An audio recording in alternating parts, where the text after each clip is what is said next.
আসসালামু আলাইকুম। Nusrat kitchen BD YouTube চ্যানেলের পক্ষ থেকে আপনাদের সবাইকে স্বাগতম।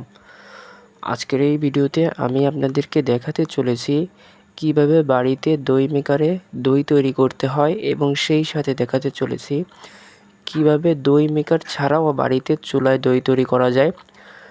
এবং আমাদের ইউটিউব চ্যানেলে এর আগেও একটি দইয়ের রেসিপি শেয়ার করেছিলাম, সেখানে দই মেকারে কিভাবে দই বানাতে হয় এটা দেখিয়েছিলাম। তো ওই ভিডিওটা অনেকেই দেখেছেন, অনেকের মনে অনেক প্রশ্ন জেগেছিল, অনেকে অনেক কিছু কমেন্ট করেছিলেন। তো সেই সকল কমেন্টের রিপ্লাইও দিব আজকের এই ভিডিওতে। তো ভিডিওটি না টেনে শেষ পর্যন্ত দেখতে থাকুন, আশা করছি অনেক অনেক ভালো লাগবে। দই বানানোর জন্য প্রথমে 2 লিটার দুধ জাল করে নিতে হবে। কয়েকটা এলাচি দেওয়া হয়েছে।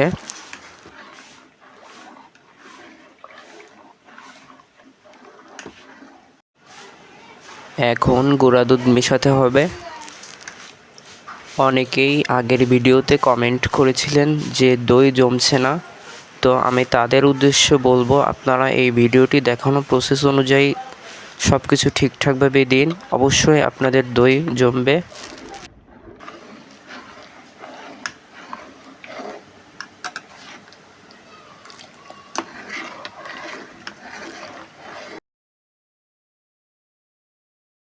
এখন দিতে হবে স্বাদ মতো চিনি। দুধ জাল করা হয়ে গেছে, এখন এই পর্যায়ে চুলা থেকে নামিয়ে নিতে হবে। ঠান্ডা করে নেওয়ার পর এলাচিগুলো ফেলে দিতে হবে।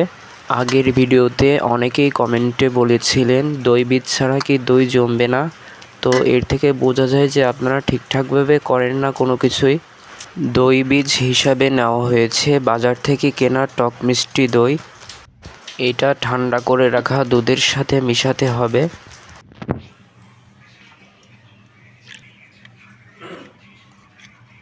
দিতে পারিনি।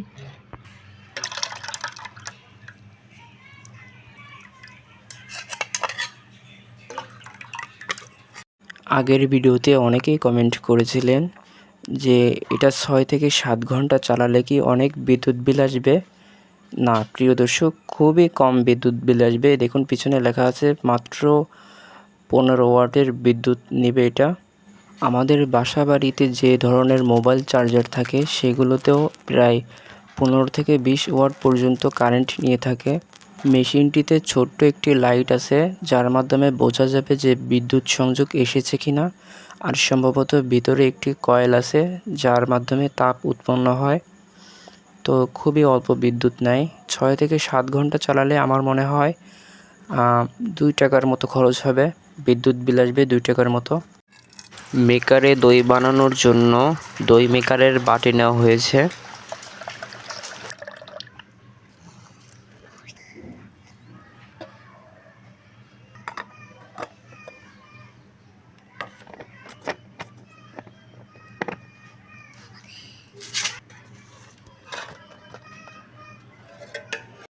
বাকি দইগুলো চুলায় তৈরি করতে হবে, তার জন্য এখানে কয়েকটা অন টাইম কাপ নেওয়া হয়েছে।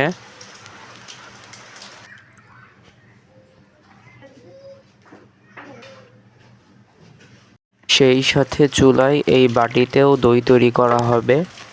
এখানে দেখানো প্রসেস অনুযায়ী আপনারা চুলায় দই বানাবেন। এখানে আরেকটা কথা বলে রাখি, এটা হচ্ছে ইন্ডাকশান চুলা।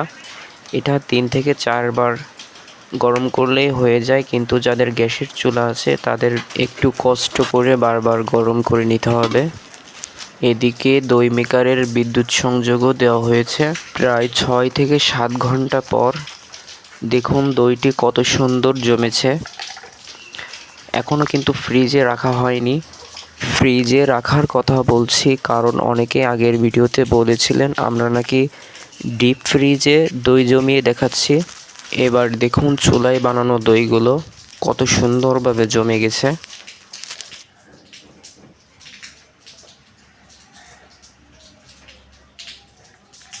আমাদের চ্যানেলের যে দইয়ের ভিডিওটি ভাইরাল হয়েছে সে ভিডিওতে অনেকেই না বুঝে অনেক রকম কথা লিখেছেন কমেন্টে। আর ওই ভিডিওতে আমরা দই কেটে দেখাইনি, কারণ ওই দইটি তখন খাবো না তার জন্য। কিন্তু অনেকে এটা বিশ্বাস করছিলেন না, বলেছিলেন যে ডিপ ফ্রিজে জমিয়েছি তাই কেটে দেখালাম না। কিন্তু বিষয়টি একদমই তা নয়। ডিপ ফ্রিজে রেখে যদি দই জমানো যেত তাহলে তো আর দই মেকারের দরকার ছিল না। তাহলে আপনারাও একটা কাজ করেন, বাসায় ডিপ ফ্রিজে দই জমিয়ে বানিয়ে খান। যাই হোক, এখন ঠান্ডা হওয়ার জন্য আমরা একটু নর্মাল ফ্রিজে রেখে দিব।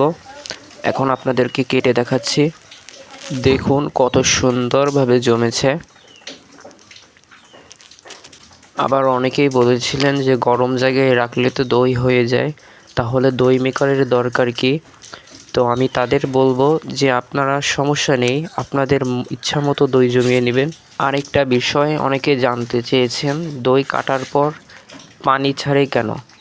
আসলে বিষয়টি আমরা দেখতে পাবো বাজার থেকে কেনা দইয়েও কিন্তু ঠিক একই বিষয় ঘটে। এটার সমাধান আমরা এখনও জানি না। আপনাদের যদি জানা থাকে অবশ্যই কমেন্টে জানাবেন। দেখুন বাটিতে বানানো দইটিও কত সুন্দরভাবে জমেছে। দেখতে যতটা সুন্দর, খেতেও কিন্তু খুবই ভালো হয়েছিল। সবাই ভালো থাকবেন। ভিডিওটি দেখার জন্য ধন্যবাদ।